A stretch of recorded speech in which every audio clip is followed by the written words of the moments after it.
Hola amigos del Excel, ¿a que no sabías esto del buscar V?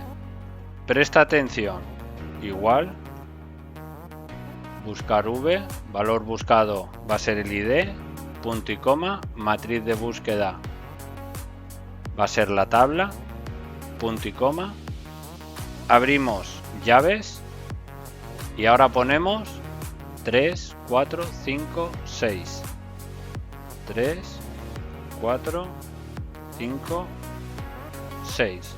Cerramos llaves, coincidencia exacta, cerramos y en un solo paso tienes el buscar V en formato vertical. Bueno, espero se hayan resuelto tus dudas. Si te ha gustado, dale a like, comparte y suscríbete para más vídeos como este. Déjame en los comentarios qué te ha parecido el contenido, cómo puedo mejorarlo o si quieres que haga algún tutorial específico. Me ayudarás mucho. También puedes seguirme en las redes sociales.